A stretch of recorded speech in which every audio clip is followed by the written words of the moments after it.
What you saying, boys and girls? It's your boy Rough Diamond here. Welcome back to another video. Hope we're all having a good one. This video is all about the best features, settings and unlocks that you may not know about but will help improve your game. I usually make a breakdown video on the full settings menu, but as they aren't that extensive on console, I'll include the most important options that improve gameplay in this video, but I will make a full breakdown of the settings in the future. Other things I've included are in-game features you may not know about that, if utilised, will make gameplay smoother, as well as unlocks that once I started using, changed the game for me. Right, let's get started. 12. Finishing moves. I'm including this just because for a while the lads and I didn't have a clue how to pull off finishing moves. We saw people doing it but didn't bother googling to find out how, so here it is if you're anything like us. To pull off a finishing move, all you've got to do is hold the melee button instead of just pressing it when you are directly behind the enemy. So once again, approach the enemy from behind and press the melee button, but don't release it until the animation is over. You can cancel the animation at any time by letting go of the melee button,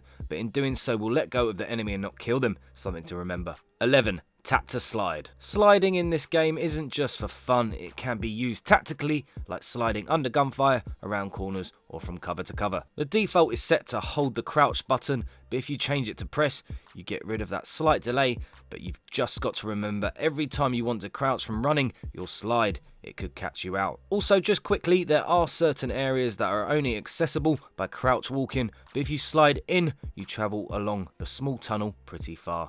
12. Clan tag. I've discussed this in depth with a mate, and I'm still not 100% sure, but there is some truth to it. The longer your name tag is, the more visible you are. Definitely has some weight to it, but I hear you say, well, I'm not paying to change it just because of COD. No, that's not what I'm talking about, even though that would help, but adding a clan tag definitely makes your name longer and easier to spot if you're in the crosshairs. The other side to the argument is you've already seen the enemy by the time you've seen the name tag. Well, not always. If the enemy is laying in a bush, you'll most likely see their name tag before you see the character, which to be fair isn't a bad thing. 9. Tactical sprint. To tactical sprint, double press the run button. It doesn't last long, but a useful in-game feature that gives you an extra bit of speed to get from cover to cover or get you out of a sticky situation. The downside to tactical sprinting is that you hold your weapon pointing to the sky, meaning your run to ADS time increases, so make sure you use it tactically, especially on smaller maps. You can only press the tactical sprint button once per run, and to allow you to press it again, you have to stop running. I have found just quickly returning the analog stick to the center or letting go of the shift button will stop you from running, and this will allow you to tactically sprint again. Also, if you run stims, these will restore your tactical sprint stamina without you having to stop running, and can be really useful if you're an aggressive player who likes to push.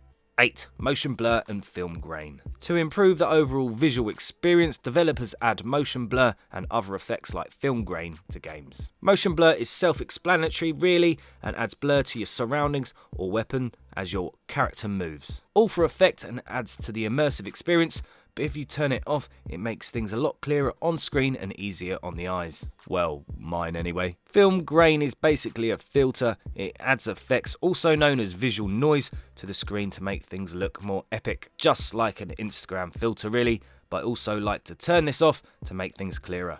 7. Activate Pro. You can also activate Pro for your field upgrades and perks.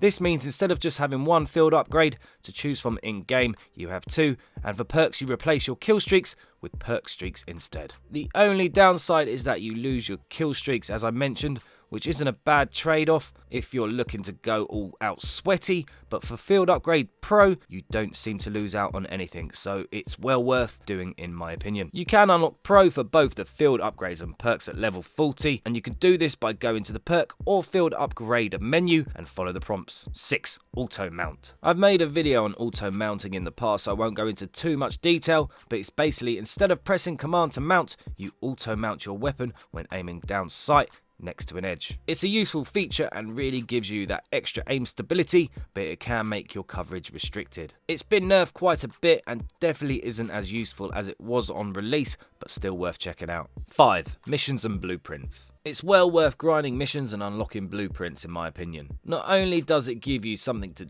do, you get a nice reward at the end, from weapon charms to blueprints. Blueprints are pre-designed weapon loadouts. For example, when you prestige you get a M16 blueprint, basically a blueprint that turns an M4 into an M16. And there are many possibilities, like turning an AK-47 into an AK-74U. That's turning an assault rifle into a submachine gun, but note, if you do this, the stats will still be classed as assault rifle stats. You can also save your own blueprints, meaning if you design a weapon you really like, you can save the loadout and update it whenever, and then add it to your class with the attachments already in place. The great thing about blueprints is that it allows you to use attachments for weapons you may not have unlocked yet. 4. Game chat effects and volume. This appeared in the settings menu a few weeks after release, but if you play with game chat, you'll notice the volume and quality isn't that great, and it takes a fair bit of fiddling to get it right. The reason for this is to make the lobbies feel and sound a lot like they did back in the Modern Warfare 2 days. But after a few games it gets pretty annoying,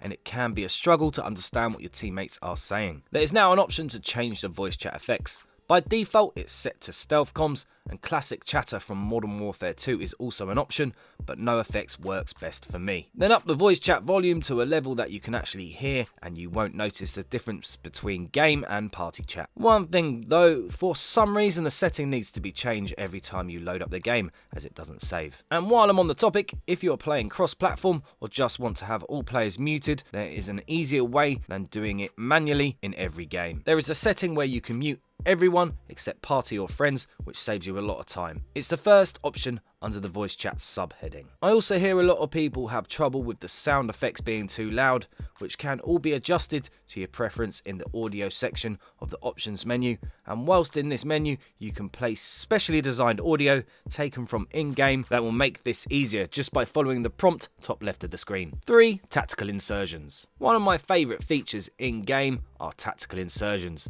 These are basically one-time use spawn beacons. They're really useful in all types of situations and game modes. If I'm dropping a care package, I'll always drop a tactical insertion just in case. And it's a great feeling quickly respawning behind the enemy that just killed you, taking him out and shouting, "Tactical insertion, bitch!" When playing Dom, I like to try and drop one on B for a quick respawn, on top of buildings on ground war, but one mode they aren't useful for are the ones you only get one life on, like cyber attack or search and destroy. 2. Stims. Stims are another one of my favourite features, and are essential for my gameplay and style. Your health does regen, but after using Stims, it puts you back up to full health almost instantly. And you can carry on shooting whilst taking the Stim without your accuracy dropping too much. Your sprint stamina also goes back to full after using a stim, meaning you don't have to stop to sprint again. You can basically sprint, stim, and cover a fair bit of ground. Use this to your advantage at the beginning of a match to catch the enemy team off guard. Also, a nice little trick I learned last week is the pre-stim. Shout to Noah J456. If you're running into a room and you know you are going to take damage, try and pre-stim as you enter. This will boost your health if you've taken damage halfway through a gunfight.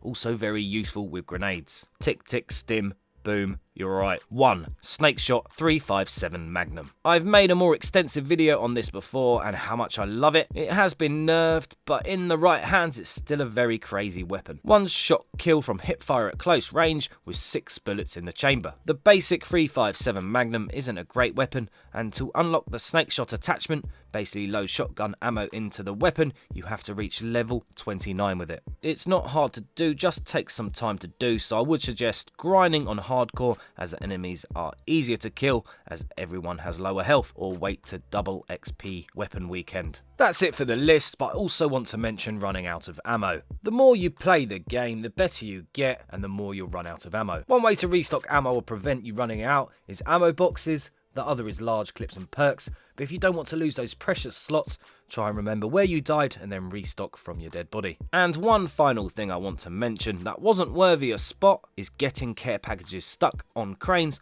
or high structures. In most cases you can shoot the care package off of a high structure as long as the care package isn't too stuck and you can get to the other side of it. Right, that's my top 10 settings, features and unlocks to improve gameplay. Hope you found it useful and took something away from it. I really enjoy making it. I used to do these a couple of years ago and I want to carry on doing them. I like playing a game and finding the little bits that make it work and that can help people improve. That's it for this video. Like if you like, comment and sub. Don't forget to hit the little bell so you don't miss out on my next one.